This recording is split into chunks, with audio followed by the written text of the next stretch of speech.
thank my friend, the gentlelady from Texas. Mr. Speaker, we've learned a great deal since allegations surfaced that the IRS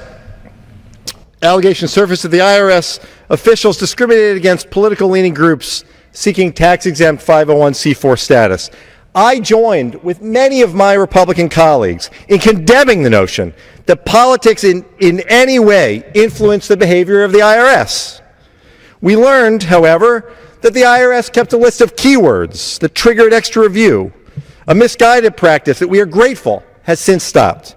We also learned that the IRS targeted more liberal-leaning groups than conservative ones, meaning there was no conservative witch hunt. What my colleagues on the other side of the aisle have apparently failed to learn, however, is that the clear solution to this problem is to get the IRS out of the business of evaluating political conduct. I wholeheartedly agree with my colleagues that the IRS has no business meddling in our elections, but we don't need a special counsel to make this stop. Applications for 501c4 status, tax-exempt status, exploded after the Citizens United decision because special interests found a new way to secretly funnel money into our elections. Let me tell you how it works. Because these groups aren't required to disclose their donors, wealthy special interests bent on influencing the political process for their benefit anonymously give to the 501c4. The 501c4 then funnels the money to the super PAC, and voila, millions of secret dollars influencing our elections. Now, we ought to be working together in a bipartisan way to get secret money out of our elections.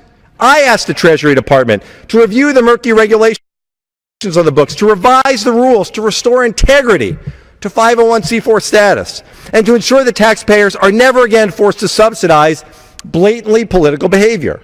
I would have hoped that my colleagues in the majority would have joined me in that effort. Instead, Republican leaders responded by attempting to block Treasury from fixing these broken rules and forcing these secret givers to tell us who they are and what they want from this Congress. I'm afraid there's only one explanation for this latest partisan resolution. I hope I'm wrong. I hope I'm wrong in that my Republican colleagues don't actually want to protect secret money in our elections. I hope I'm wrong in that the GOP doesn't want to protect the billionaires and the corporations who want to conceal themselves from the American people, but believe that they have the right to funnel millions of dollars through 501c4s into super PACs to corrupt our elections. I ask my colleagues, prove me wrong.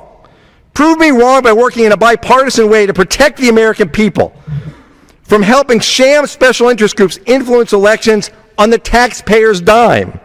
Let's bring transparency and accountability back to our elections. Reject this sham resolution and prove me wrong. 15 more seconds. I yield back. The gentleman that yields back, the gentlelady from Texas.